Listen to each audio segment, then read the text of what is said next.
Hi everyone, நான் உங்க Prabhakaran from Prabas MS Office. Minimum maximum values minifs and maxifs அப்படின்ற function மூலமா எப்படி இண்டிவிஜுவலா எடுக்கிறது அப்படின்றத பத்தி ஒரு வீடியோல டெடிகேட்டிவா பார்த்துருந்தோம்.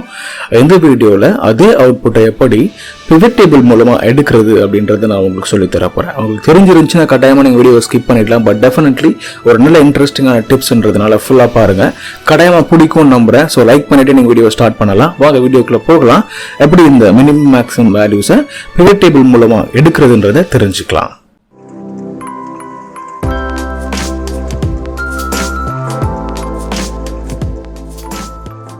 பிவட் டேபிளை பற்றி தான் நம்ம இப்போ பேச போகிறோம். அப்படின்றதுனால பிவட் டேபிள்னா என்ன, அதோடைய பெனிஃபிட் என்ன, பிவட் டேபிள் எப்படி டெவலப் பண்ணலான்ற பேசிக்ஸ் எல்லாம் உங்களுக்கு தெரியும் அப்படின்ற அண்டர்ஸ்டாண்டிங்கில் ஆர் அசம்ஷனில் நான் இந்த வீடியோ கண்டினியூ பண்ணுறேன்.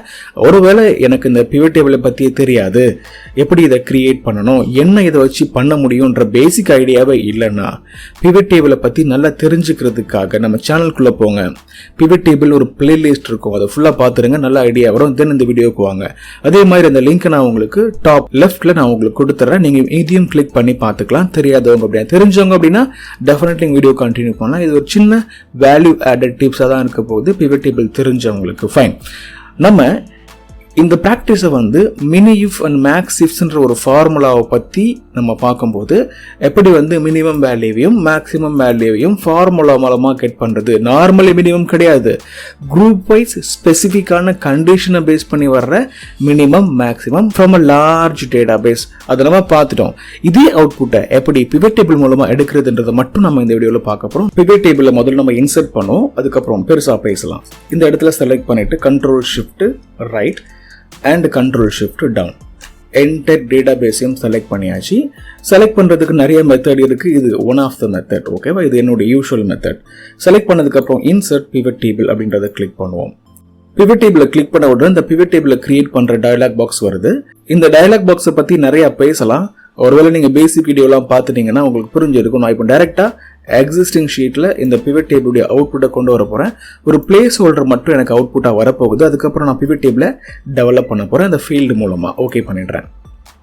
எஸ், பிவட் டேபிளுக்கான பிளேஸ் ஹோல்டர் இங்கே வந்திருக்கு. என்னென்ன ஃபீல்டு இந்த இடத்துல இருக்கோ ஆர் என்னென்ன காலம் இருக்கோ அந்த காலம் மட்டும் இந்த இடத்துல ஃபீல்டு மாதிரி வந்திருக்கு. இந்த ஃபீல்டை நான் ட்ராக் பண்ணி எந்த இடத்துல வேணாலும் பிளேஸ் பண்ணிக்க முடியும். பிளேஸ் பண்ணதுக்கப்புறம் இந்த பிளேஸ்மெண்ட்டை பொறுத்து இந்த பிவட் டேபிள் அழகாக ஜெனரேட் ஆகும். எனக்கு அவுட்புட்டை கிறிஸ்பியாக கொடுக்கும். பார்க்கலாம் நமக்கு எப்படி வேணும்னு பார்த்தீங்கன்னா, ப்ராடக்ட் லெஃப்ட்டில் ரோலை வேணும். ஸோ ப்ராடக்ட் எடுத்து நான் ரோலை போட்டுறேன். ப்ராடக்ட் நமக்கு இதில் இருக்க மாதிரி ரோலை வந்துருச்சா. அதுக்கப்புறம் இமீடியட்டாக இந்த சேல்ஸ் வேல்யூ தான் முக்கியமான டேட்டா அப்படின்றதுனால சேல்ஸ் வேல்யூ எடுத்து நான் இந்த வேல்யூவில் போடுறேன். அதுக்கப்புறம் ஒரே ஒரு சேல்ஸ் வேல்யூ தான் இருக்குது. பட் அங்கே மினிமம் மேக்ஸிமம் 2 வேல்யூ காமிக்கிறாங்க அப்படின்னு நீங்கள் கேட்கலாம். அதுக்கு என்ன பண்ணுறேன், இன்னொரு வாட்டி சேல்ஸை கிளிக் பண்ணி ட்ராக் பண்ணி போடும்போது 2 சேல்ஸ் வேல்யூ ஒரே மாதிரி வேல்யூவோட நிற்குது. அதுக்கப்புறம் என்ன பண்ண போகிறோம் அப்படின்னா, ஃபர்ஸ்ட் ஒன்று மினிமமாகவும் செகண்ட் ஒன்று மேக்ஸிமமாகவும் நம்ம மாற்ற போகிறோம்.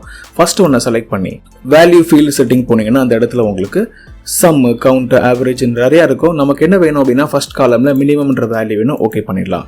ஃபர்ஸ்ட் காலமில் உள்ள வேல்யூ மினிமமாக மாறி இருக்கும். அதுக்கப்புறம் செகண்ட் காலமை செலக்ட் பண்ணி மேக்ஸிமமாக மாற்ற போகிறோம். Maximum right. Okay minimum maximum மாற்றினதுக்கப்புறம் இந்த இடத்துலையும் மாறிடுச்சு. பட் ஆக்சுவலி என்ன இங்கே ஒரே ஒரு ப்ராப்ளம் அப்படின்னா, இந்த இடத்துல ஜெர்மனியை மட்டும் மேக்ஸிமம் மினிமம் அப்படின்ற வேல்யூ காமிச்சுக்கிட்டு இருக்கு. பட் இந்த இடத்துல ஓவராலாக காமிச்சுக்கிட்டு இருக்கு எல்லா கண்ட்ரிக்கும் அப்படின்ற மாதிரின்றதுனால கண்ட்ரியை மட்டும் எடுத்து ஃபில்டரில் நான் போட்டுறேன். ஃபில்டரில் போடும்போது எல்லா கண்ட்ரியும் இருக்குன்றதுனால எல்லா கண்ட்ரியும் உடைய மினிமம் வேல்யூ வந்துகிட்டு இருக்கும். பட் நமக்கு இப்போ ஜெர்மனி வேணுன்றதுனால ஜெர்மனியை செலக்ட் பண்ணி ஓகே பண்ணும்போது இங்கே அதே அவுட்புட் தான் அங்கே வரணும். செக் பண்ணி பாருங்க தெரியும். லைக் ஐஃபோன் அப்படின்றது 379 ரைட், 379.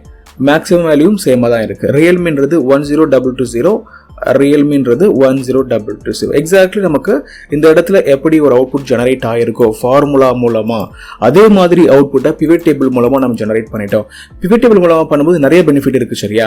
இது ஒரு நார்மலான சிம்பிள் மெத்தட். அதை எப்படி ரிப்ளிகேட் பண்ணுறதுன்றது மட்டும்தான் பார்த்துருக்கோம்.